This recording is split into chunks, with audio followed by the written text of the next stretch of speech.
귀한 찬양입니다. 감동이 아직까지 있습니다.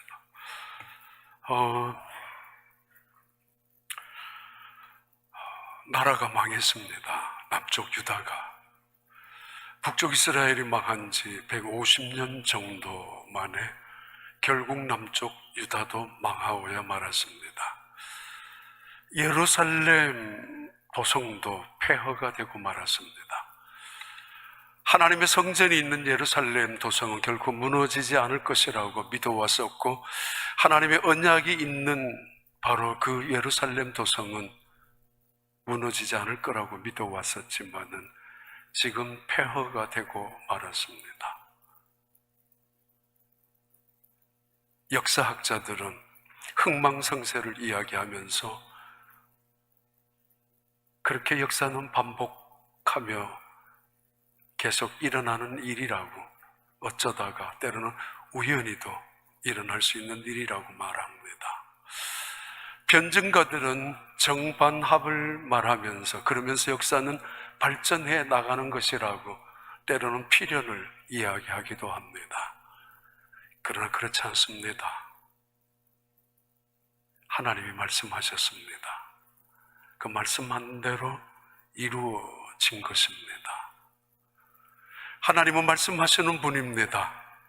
그리고 말씀만 하시는 분이 아니라 반드시 말씀하신 대로 이루시고야 마시는 분이 하나님이십니다. 어찌 그 하나님이 인간이기에 깜빡깜빡한 기억력을 가지고 잊어버릴 턱이 있겠습니까? 아니 어찌 때로는 기억을 한다 할지라도 능력이 없어서 지혜가 모자라서 그 약속을 지키지 못하는 인간이겠습니까? 하나님의 말씀으로 천지를 창조하신 지혜자요 전능자입니다. 그는 말씀하셨습니다. 나라가 망할 것이라고. 그는 예언하셨습니다. 예루살렘 도성까지도 무너질 것이라고. 그 말씀대로 무너지고야 말았습니다. 39장, 40장, 41장에 언급되어져 있습니다. 예레미야는 그 사실을 기록해서 시드기야라는 마지막 왕에게 두루마리에 기록된 하나님의 말씀을 바룩이라는 제사장 선지자 겸에 통해서 왕에게 읽게 했습니다. 왕 앞에서 바룩은 두루마리에 기록되어져 있는 하나님의 말씀을 읽었습니다마는 듣기 싫었던 시드기야 왕은 그 손으로 하나님의 말씀을 칼로 잘라버리고 말았습니다. 조각조각 찢어버리고 말았습니다. 그는 그 형체조차 하나님의 말씀이 그 두 눈으로 보기가 싫어서 그는 그가 보는 앞에서 두루마리 하나님의 말씀을 불태우고야 말았습니다. 나라가 망한다라는 하나님의 예언 앞에, 임금도 자리가 폐위가 된다라는 그 예언 앞에 그는 그 말씀을 듣고 싶지 않았고 믿고 싶지 않았습니다. 그러나 하나님의 말씀은 말씀하신 대로 이루어 가시는 분입니다. 하나님의 말씀을 찢어버렸던 그 두 손은 쇠사슬로 묶여져 버렸고 불태워지는 하나님의 말씀을 두 눈으로 보았던 시드기야는 그 두 눈이 뽑히고야 말았습니다. 두 눈을 뽑힌 시드기야는 쇠사슬에 묶인 채 한나라의 임금이었던 시드기야는 바벨론의 인질로 끌려가고야 말았습니다. 그렇게 유다라는 나라는 망하였고, 그렇게 예루살렘 도성은 폐허가 되고 말았습니다. 하나님의 말씀대로 이루어진 것입니다. 예수님도 이 땅에 말씀으로 오셨고 말씀하신 분이 예수님이셨습니다. 그는 말씀하신 대로 빛과 생명으로 오셨고, 그는 말씀하신 대로 십자가에 죽으셨고, 그리고 그분은 말씀하신 대로 부활하셨습니다. 그리고 그는 말씀하신 대로 다시 부활하셔서 우리에게 영원한 소망을 주셨고, 또 우리를 떠나지 않겠다는 약속처럼 성령을 우리에게 주셨습니다. 말씀하신 대로 우리는 그분이 약속하셔서 우리에게 허락하셨던 성령님 안에서 예배를 드리고 영적인 하나님을, 보이지 않는 하나님을 믿고 살아가고 있습니다. 나라가 망한 다음 바벨론 느부갓네살 왕은 예루살렘에 자기가 믿을 만한 한 사람을 총독으로 세워놓았습니다. 그 사람 이름이 그다랴였고, 그다랴는 느부갓네살 왕에 의해서 세워진 예루살렘 신임 총독의 자리에 있었습니다. 그때 일어난, 예루살렘에서 일어난 마지막 사건이기도 합니다. 고려시대에 몽고가 우리나라에, 고려라는 우리나라를 6번, 7번, 8번이나 침략해 와서 결국은 우리 고려를 정복했었고, 정복당한 우리 고려라는 나라는 임금이 전부 몽골이라는 나라, 원나라에 의해서 세워져 있는 꼭두가시 왕이 되고야 말았습니다. 그렇게 세워졌던 시드기야 왕도 이제는 폐위가 되고 왕은 없어지고 하나의 총독이 세워졌다라는 이야기입니다. 조선시대 같으면 명나라에 가까운 어떤 신하 혹은 명나라 언어를 잘하는 어떤 통역관, 그런 사람들을 조선의 조정에서는 함부로 할 수 없는 이유가 명나라가 뒤에 있기 때문입니다. 일제강점기 시대에 일제는 자기들이 총독부가 세워지고 총독이 와서 다스렸지만은, 그러나 한국에 있는 우리나라 사람들을 일부러 내세워서, 앞잡이로 내세워서 나라를 통치할 때도 있었습니다. 그럴 때처럼 그다랴를 세워놓았고, 그다랴는 그 폐허가 된 예루살렘을 그래도 그는 공정한 마음으로 가장 가난하게만 살아왔던, 가장 약하게만 살아왔던, 그래도 아무짝에도 쓸모없는 버려진 채로 남아있는 예루살렘에 남아있는 그런 못난 사람들, 그 사람들과 더불어서 그다랴는 새로운 일을 시작하려고 했었습니다. 남겨진 포도원을 그들에게 맡겼고, 남겨진 밭을 그들에게 맡기면서 농사를 짓게 시작을 했습니다. 네, 이때 문제가 터졌습니다. 어느 날 그다랴가 그래도 남아있는 귀족들과 남아있는 신하들, 간신히 살아남은, 어떻게 살아남았는지 모르겠지만은 그들과 함께 포도주 연회를, 잔치를 베풀고 있었습니다. 그런데 갑자기 쿠데타가 벌어집니다. 대한민국의 마지막 갑신정변, 우체국을 세운 그날에 갑신정변이 이루어졌던 것처럼 연회를 베푸는 그 순간에 이스마엘이라는 사람이 나타나서 총독으로 세워진 그다랴를 살해하고, 그다랴와 함께 연회장의 파티에 있었던 사람들을 모조리 죽이고야 말았습니다. 나라가 다시 발칵 뒤집혀졌습니다. 왜냐하면 그다랴를 죽인다는 이야기는 바벨론 왕을 거역한다는 것이고, 그다랴 일당을 다 죽인다는 것은 바벨론과 싸우겠다라는 도전의 표시이기도 하기 때문입니다. 이래서 혼란이 일어나는 그 순간, 이스마엘은 암몬이라는 나라로 자기들의 일당을 데리고 그나마 남아있는 포로들을, 이 이스라엘 민족을 끌고 암몬이라는 동네로 피신합니다. 왜냐하면 자기의 신변의 보호를 보장받기 위해서 그나마 남아있는 사람들을 끌고 가고, 그나마 남아있는 폐물들을 가지고 가서 암몬 사람들에게 아부를 하려고. 이 소식을 들은 요하난이라는 사람이 암몬이라는 곳으로 도피하고 있는 그들을 추적하고 추격하고 결국은 다 잡지는 못했습니다. 이스마엘과 중심한 8명은 잽싸게 암몬이라는 동네까지 들어가서 피신해 버리고 말았지만은 이 요하나는 남아있는 그 사람들을 붙잡아서 예루살렘으로 혹은 미스바로 올라갈 것인가, 애굽으로 내려갈 것인가, 복잡한 상황에 놓여져 있습니다.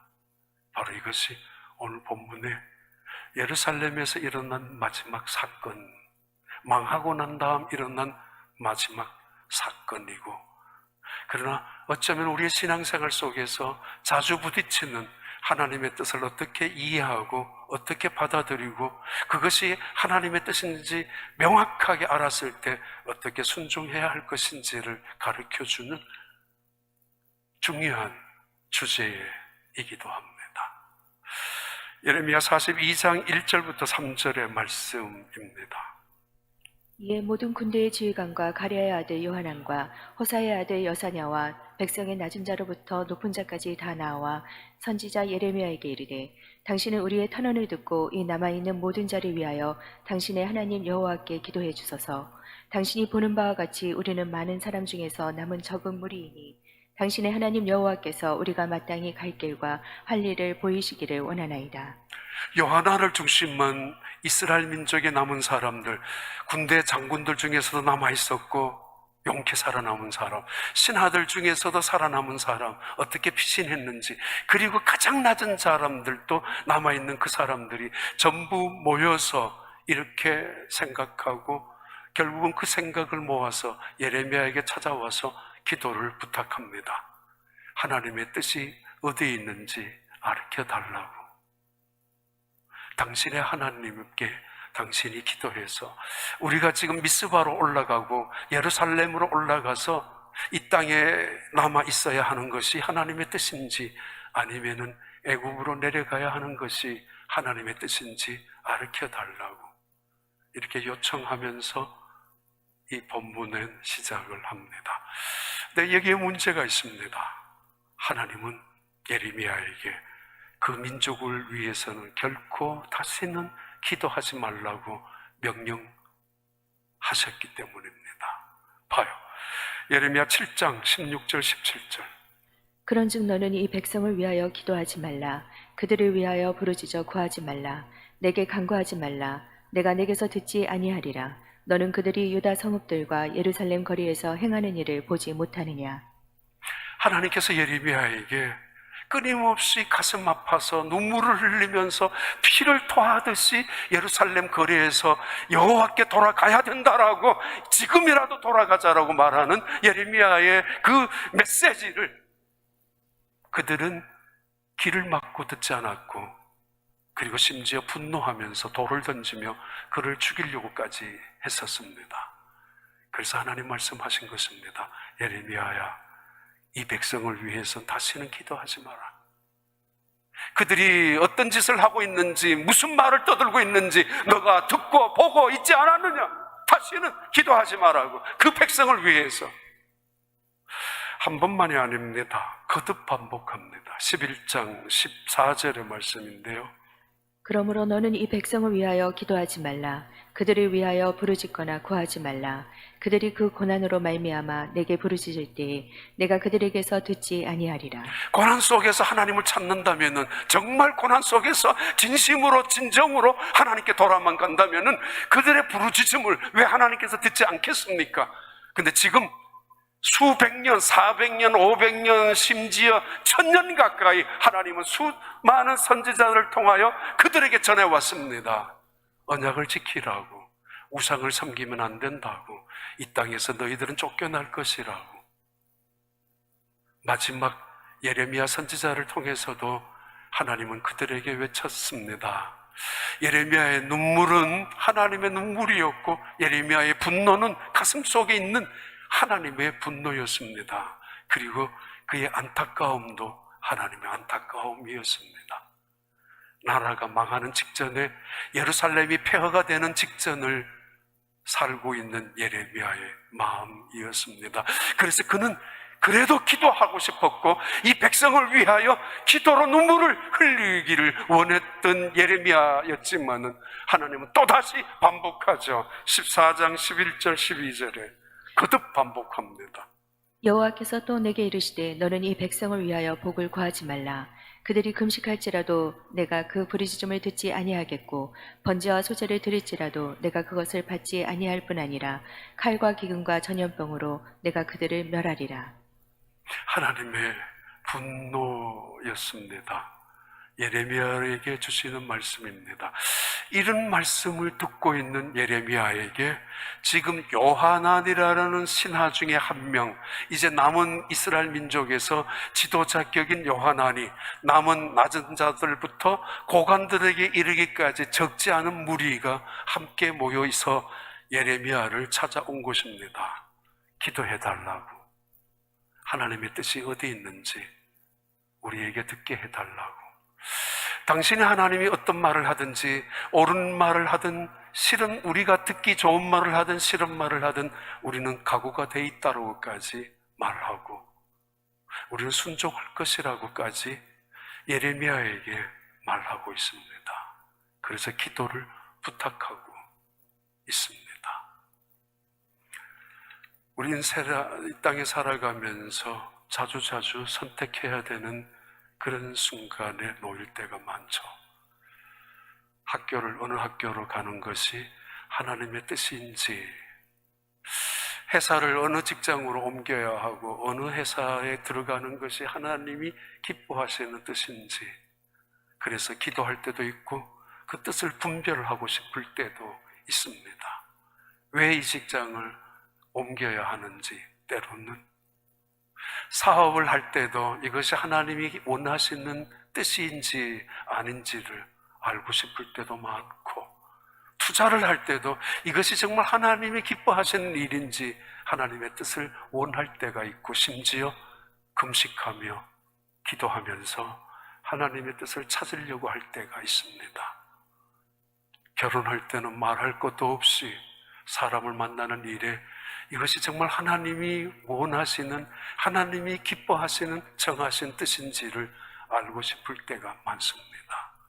신앙생활도 마찬가지입니다. 어느 교회를 가는 것이 하나님의 뜻인지를 알고 싶을 때가 많고, 때로는 음성으로, 환상으로, 직접적으로 하나님의 뜻을 듣고 싶을 때가 많습니다. 아무튼 요하난을 중심한 적지 않은 무리가 지금 암몬 땅으로 도망간 이스마엘을 잡지는 못했지만은 이 소식을 알고 있는 바벨론 군대가 쫓아온다면은 자기들은 이제 살아남을 수가 없을 것입니다. 그래서 어떻게 할 것인가? 그 문제를, 기도를 요청하고 있습니다. 하나님의 첫 번째 기도의 응답이 이렇게 시작합니다. 42장 7절과 10절의 말씀인데 그 기도의 응답입니다. 10일 후에 여호와의 말씀이 예레미야에게 임하니 너희가 이 땅에 눌러 앉아 산다면 내가 너희를 세우고 헐지 아니하며 너희를 심고 뽑지 아니하리니 이는 내가 너희에게 내린 재난에 대하여 뜻을 돌이킴이라. 하나님의 응답은 너희가 애굽으로 내려가지 말라는 것이었습니다. 이 땅에 남으라는 것입니다.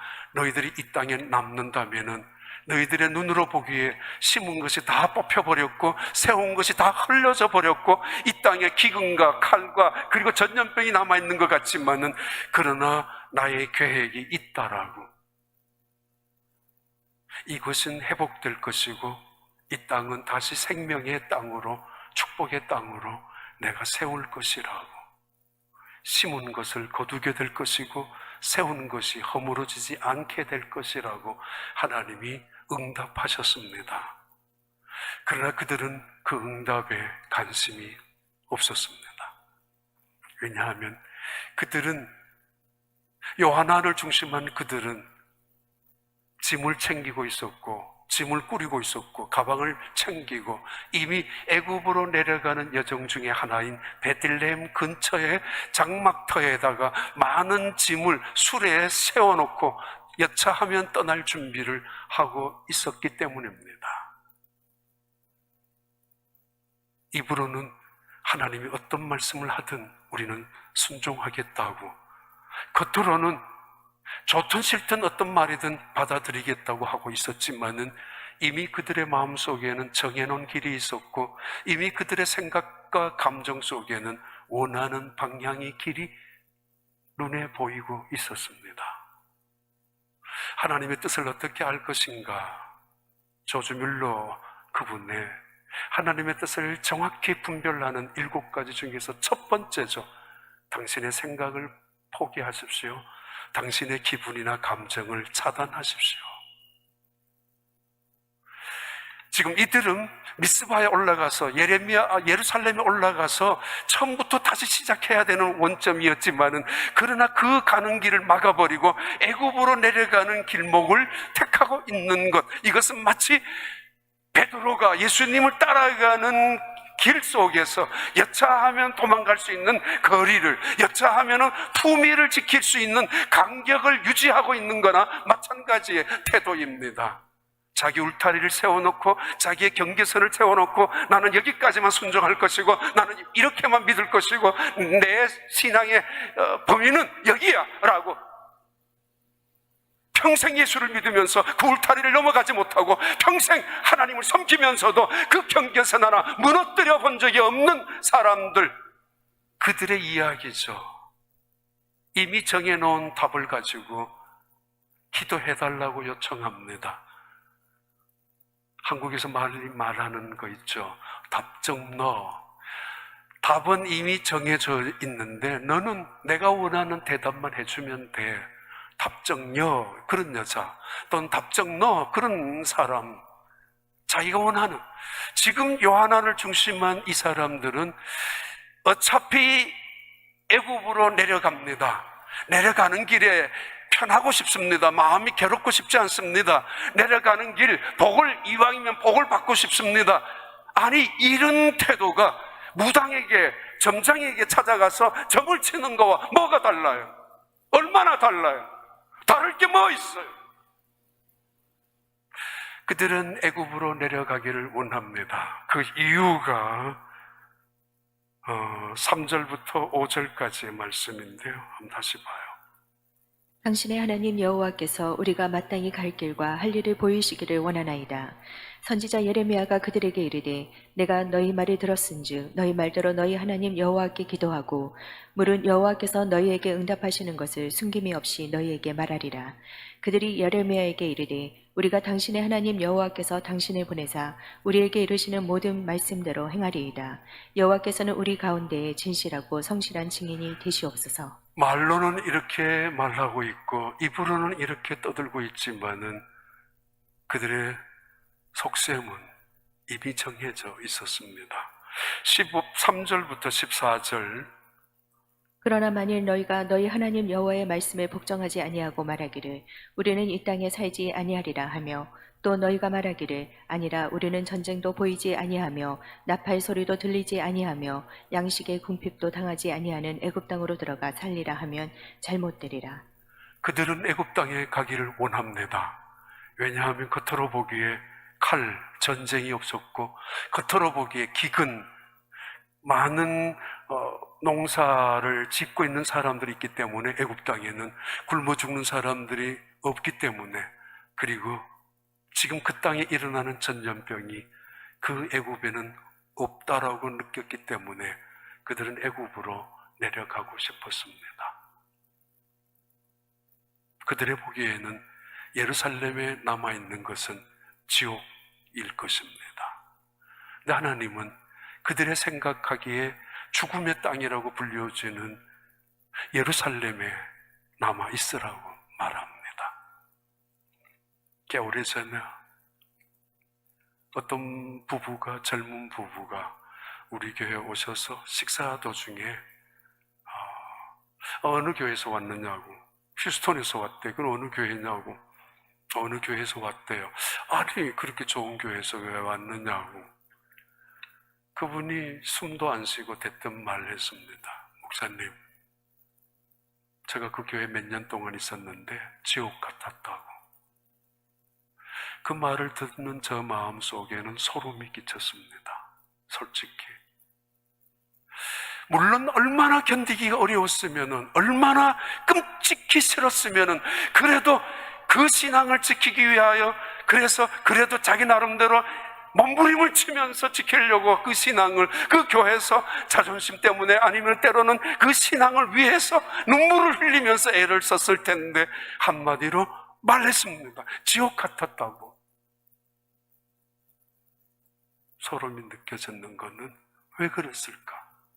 교회가 그분에게 왜 그렇게 느껴졌었을까?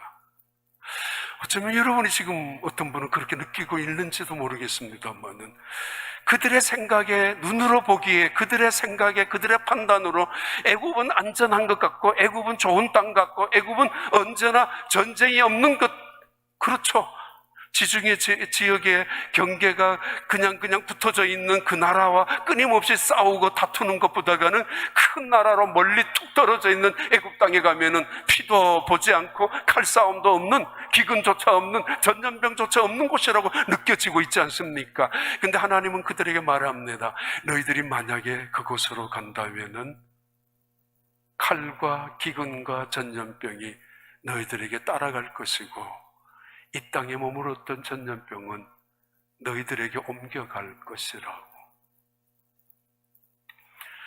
장소의 이동만은 중요한 것은 아닙니다. 애굽 땅, 아브라함은 애굽 땅에 내려갔다가 수치를 당할 때도 있었지만은 야곱은 하나님께서 나타나셔서 애굽으로 내려가라고 하신 적도 있었습니다. 하나님의 임재와 하나님의 약속이 있느냐의 문제를 지금 우리에게 말씀하고 있습니다. 세상은 모든 것이 다 있습니다. 애굽 땅은 모든 것이 다 있습니다. 안전한 것 같이 보여집니다. 그런데 하나님의 약속은 아니었고 하나님의 약속은 없었습니다. 소돔성은 이 세상에 좋은 것은 다 있었던 땅이 소돔성이었고 고모라성이었습니다. 편리하고 좋은 것, 문화와 문명의 혜택을 가장 잘 누릴 수 있는 곳이 소돔 땅이었습니다. 그러나 하나님은 그곳에 계시지 않았습니다. 하나님의 임재나 하나님의 약속은 없었습니다. 그 자리는 불바다가 되었고, 그리고 애굽 땅 그곳에서 하나님은 이스라엘 백성들을 건져내셔야만 했었습니다.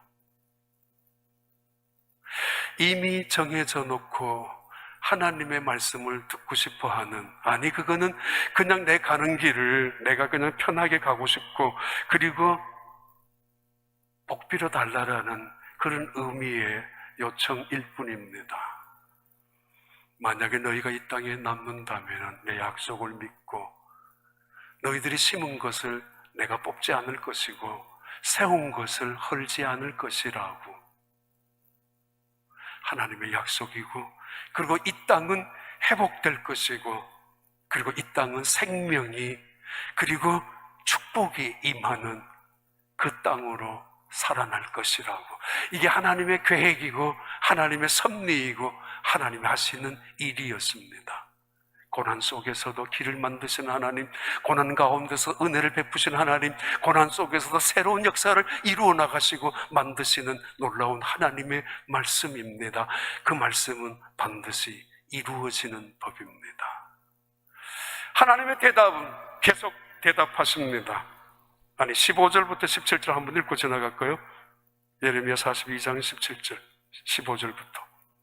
너희 유다의 남은 자여, 이제 여호와의 말씀을 들으라. 만군의 여호와 이스라엘의 하나님께서 이와 같이 말씀하시되, 너희가 만일 애굽에 들어가서 거기에 살기로 고집하면 너희가 두려워하는 칼이 애굽 땅으로 들어가서 너희에게 미칠 것이요, 너희가 두려워하는 기근이 애굽으로 급히 따라가서 너희에게 임하리니 너희가 거기에서 죽을 것이라.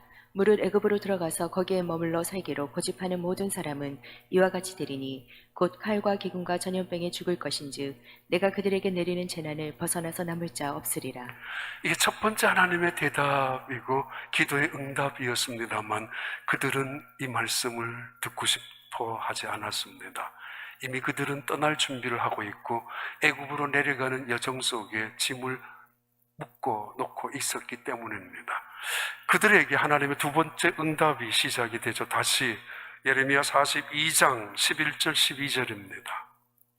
여호와의 말씀이니라. 너희는 너희가 두려워하는 바벨론의 왕을 겁내지 말라. 내가 너희와 함께 있어 너희를 구원하며 그의 손에서 너희를 건지리니 두려워하지 말라. 내가 너희를 불쌍히 여기리니 그도 너희를 불쌍히 여겨 너희를 너희 본향으로 돌려보내리라 하셨느니라. 예, 지금 요하난을 중심한 이스라엘의 남은 사람들, 그들은 두렵기 짝이 없습니다. 당연하죠.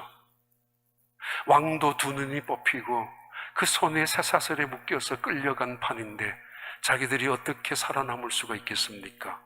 지금까지 용케 살아남았던 것이었지만 운 좋게 살아남았다 할지라도 바벨론에서 자기들이 세운 그 나라를 이 사람들이 죽였다는 것을 알았다면 그냥 둘 리가 없을 것이기 때문입니다. 그렇다고 그들은 억울하다라고 변명할 수도 없습니다. 그들은 그냥 애굽으로 내려가고 싶습니다. 갈대아 사람들의 칼이 두렵고 세상 사람들의 눈이 무섭기 때문입니다. 자주 말하죠, 사람들. 난 사람들 많은 곳이 싫다고, 사람들 말하는 게 무섭다고, 한국교회 가는 것이 무섭고 싫다고, 말 듣는 것도 싫고 말하는 것도 싫다고, 그래서 난 미국 교회를 간다고. 한국 사람들 너무 무서워서, 말이 많아서. 공동묘지에서 일하는 사람에게 물었대잖아요. 캄캄한 어두움에 일하고 있는 사람에게 지나가면서 당신 안 무섭습니까? 라고 하니까 그분이 이렇게 대답했대잖아요. 웬걸요? 죽은 사람이 산 사람 해코지하는 걸 보았나요? 안 무섭습니다. 산 사람이 무섭죠. 하나님이 두 번째 그들에게 응답하시는 응답입니다. 사람을 두려워하지 말라고. 갈대아 사람, 그 사람들을 내가 막대기처럼 쓰고 있을 뿐이라고. 바벨론 사람, 그 사람들을 사실은 너희들의 죄를 징계하기 위하여 잠시 사용한 것뿐이지 그들을 두려워하지 말라고, 무서워하지 말라고. 예수님도 그러셨잖아요. 너의 목숨을 죽이는 사람을 두려워하지 말고 너희의 몸은 죽이지만은 영혼은 죽이지 못하는 사람, 그들을 두려워하지 말고 너희들의 육신의 목숨과 너희들의 영혼까지 죽일 수도 있고 능히 지옥에 보낼 수도 있는 하나님을 두려워하라고. 이런 속담이 있대죠. 두려움은 큰 눈을 가지는 법이라고. 크로아티아의 속담이라고 그럽니다. 두려움이란 큰 눈을 가진다고. 그래서 작은 것 하나도 다 보면서 걱정하고 불평하고 온 세상의 구석구석 살피면서 염려하고 불안하고 두려워하고, 이 불안과 두려움이 뭐가 돼요? 공황장애로, 아니 우울증이, 또 나아가서는 불면의 장애증이, 아니 각종 스트레스가 되고 나중에는 뭐가 돼요? 병이 되죠. 약을 먹어야 되고 술을 마셔야 되고 뭔가 쾌락에 젖어야 되고, 이 두려움을 잊으려고 중독을 해야 되는 사람들. 두려워하지 마라, 내가 너와 함께 함이니라.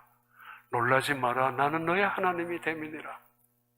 너희는 마음에 근심하지 말라, 하나님을 믿으니 또 나를 믿으라. 믿음 속에 있는 이름, 하나님의 이름 속에 있는 이름은 담대함과 평안이기도 합니다. 사람의 이름 속에 있는 단어는 두려움 혹은 시기입니다.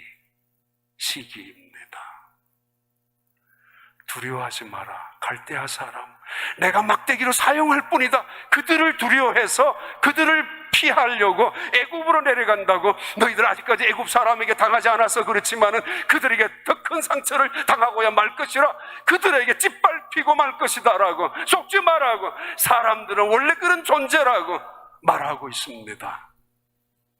오래전에 이야기 드렸죠. 뉴저지에 있는 후배 목사님 한 분이, 아니 목사님 휴스턴에 어떻게 살고 있느냐고, 허리케인만 지나가면, 여름만 지나가면 허리케인 오는 그 땅에서 어떻게 불안해서 사느냐고, 그런 말이었는데, 그 말했던 그 해에 허리케인이 3차례나 동부로, 플로리다에서 동부로 꺾고 올라간 적이 있었습니다. 어디가 안전해요? 누가 안전합니까? 무엇을 두려워합니까? 이들의 큰 실수 하나가 있습니다. 답을 미리 정해놓고 하나님의 말씀을 들으려고 하는 첫 번째 실수였다면, 두 번째 그들이 두려워하는, 그리고 하나님의 말씀을 순종하지 못하는 두 번째 이유가 있다면, 그들은 계속 예레미야를 향하여 당신의 하나님이라고 부르고 있습니다.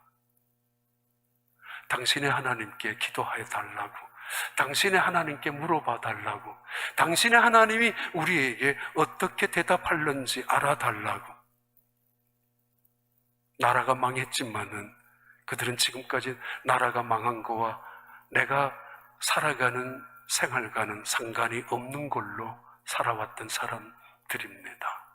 민족들 중에, 동족들 중에 쫓겨나가고 포로로 끌려가고 죽어가는 사람들, 그래서 가족을 잃은 피눈물을 흘려가는 사람들이 있지만은 아직까지 살아있는 그들에게는 나와는 전혀 상관없는, 나의 책임과도 전혀 상관없는, 나와는 아무런 관계도 없는 것으로 여겨온 그들, 그러기에 예루살렘 성전이 무너지고, 그러기에 예루살렘 성전에 피바다가 쏟아지고 있는데도 불구하고 누구 하나 무릎을 꿇고 가슴을 치며, 누구 하나 자기의 가슴을 찢으면서 하나님을 향하여 죄를 회개하고 하나님을 향하여 도와달라고 기도해 본 적이 없는 인간들입니다.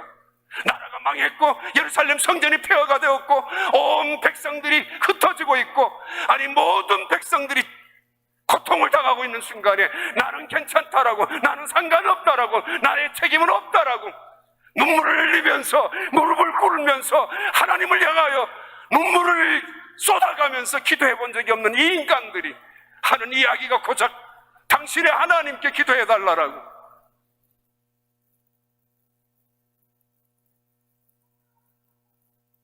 하나님이 그걸 모를 턱에 있겠습니까? 하나님의 뜻을 잘 알 수 있다는 이야기는 평소에 친밀한 교제를 갖고 있고 하나님의 뜻을 분별을 쉽게 잘 할 수 있는 사람들은 늘 평소에 하나님과의 관계 속에서 하나님과의 만남과 사귐을 갖고 있다라는 말씀입니다. 그런 사람들이죠.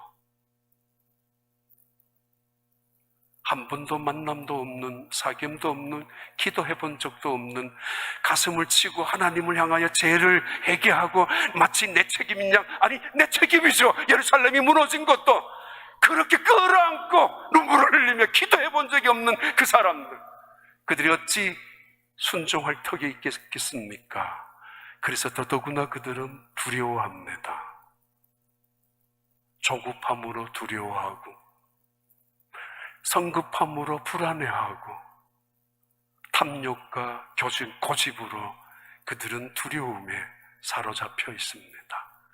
너희 욕심대로 채워야 되고, 가진 것 지켜야 되고, 더 빨리 더 좋은 것을 더 많이 내 소유로 삼아야 되는 것들 때문에 늘 불안합니다. 초조합니다. CC카메라를 집안에도 설치해놓고 밖에 나가서 보면서도 불안해하고, 가게에도 설치해놓고 집에 와서도 불안해하고 살아가는 우리의 인생입니다. 하나님은 말씀합니다. 두려워하지 말라고. 예레미야 41장 17절 18절 볼까요? 애굽으로 가려고 떠나 베들레헴 근처에 있는 게로키맘에 머물렀으니 이는 느다냐의 아들 이스마엘이 바벨론의 왕이 그 땅에 위임한 아하감의 아들 그다랴를 죽였으므로 그들이 갈대아 사람을 두려워함이었더라. 결론을 드리면은요, 열흘 동안이나 하나님은 침묵했었습니다. 기도의 응답을 열흘 만에, 짧은 시간은 아니었을 것입니다. 왜 그랬을까요? 우리는 인내를 이야기합니다. 다른 사람과의 싸움과 경쟁 속에서 인내를 가지려고 합니다. 내가 승자가 되기 위하여 이를 악물고 참고, 그리고 인내하면서 승리의 기쁨을 기다리고 참아나가죠. 또는 자신의 의지와의 싸움이기도 합니다. 인내란 두고 보자, 자신과의 싸움, 절제하면서, 금욕하면서. 그러나 인내란 하나님의 주권에 대한 복종을 의미하고 하나님의 뜻에 대한 절대적인 기다림을, 수용을 말하고 하나님이 이 세상을 다스리는 그 섭리를 받아들이는 태도, 믿음을 말합니다. 하나님의 주권에 대한 복종의 시간, 하나님의 섭리에 대한 기다림의 받아들임의 시간, 그들이 인내하면서 증거심을 품을까요? 그들이 인내하면서 마음속에 객기를 품을까요? 아닙니다. 오히려 감사하며 은혜 속에서 기대하죠. 어떤 일이 이루어질 것인가. 열흘 동안의 기다림, 그들의 인내이지만은 동시에 하나님 입장에서는 그들을 판단하는 시간이었습니다. 그들의 민낯이 정말 진실한 마음이었는지 그들의 속내를 보고 싶었던 시간입니다. 진정한 마음으로 순종할 준비가 되어 있는지를 하루 이틀은 숨을 수 있고 감출 수 있고 서나흘은 참을 수도 있을는지 모르지만은 열흘 만에 그들의 본색은 민낯을 드러내고야 말았습니다. 그들은 애굽으로 도망가고 싶었다라는 것이고 어떤 말이든 듣고 싶은 것이 아니라 자기들이 원하는 말만 듣고 싶었던 이야기를 하나님은 알고 있었습니다.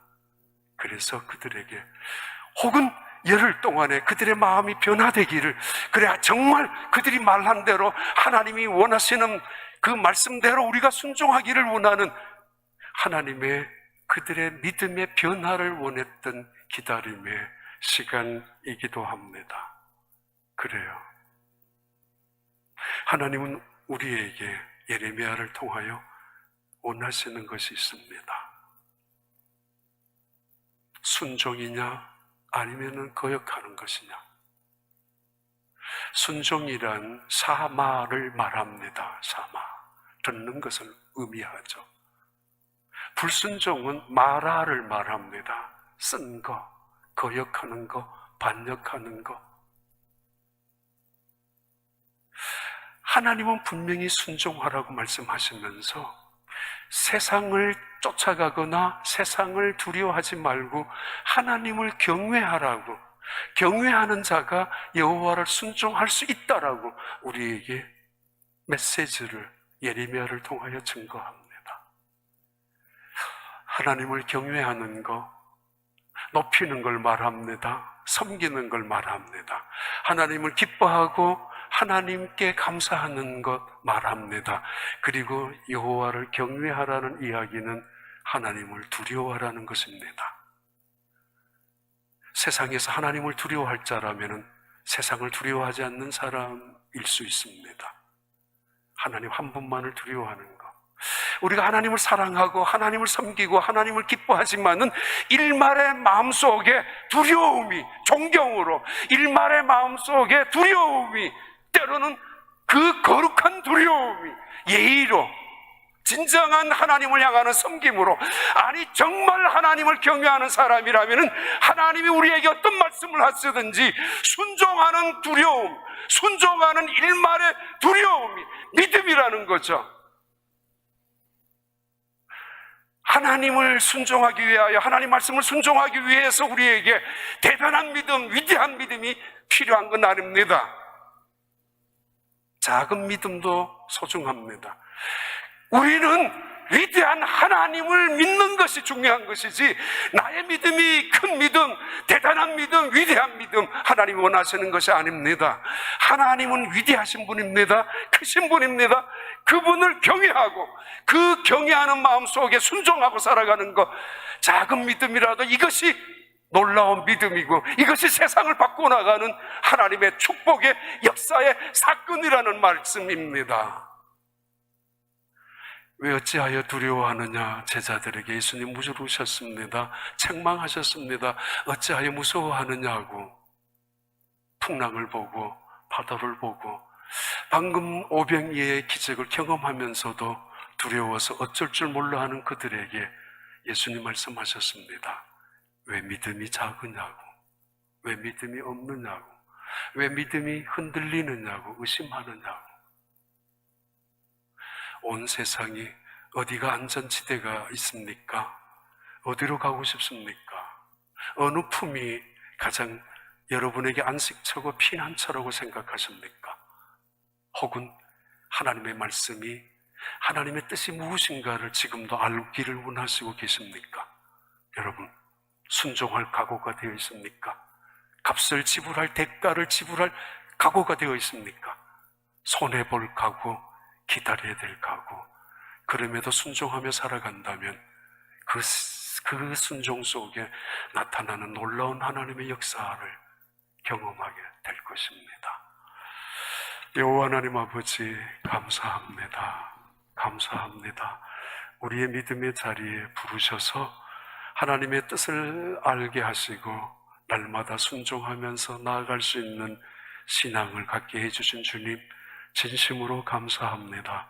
어떤 순간에도 눈앞에 보이는 소돔 땅이나 애굽 땅을 찾아가는 것이 아니라 하나님의 약속하신 땅을 찾아가고 하나님이 약속하신 말씀을 붙잡고 머물 수 있는 저희들이 되게 하여 주옵소서. 너희는 예루살렘을 떠나지 말고 하나님께서 약속하신 성령을 받을 때까지 기다리라고, 하나님 그 말씀 가운데 기다리며 그 말씀의 성취를 통하여 능력을 덧입고 세상을 향하여 나아가는 하나님의 백성들, 하나님의 교회들이 되게 하여 주시옵소서. 예수님 이름으로 기도하옵나이다. 아멘.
여전히 하나님이 온 세상의 주관자임을 고백하고 또 주관자이신 하나님의 섭리 앞에 때로는 감사하며 때로는 기다리며 믿음으로 나아갑니다.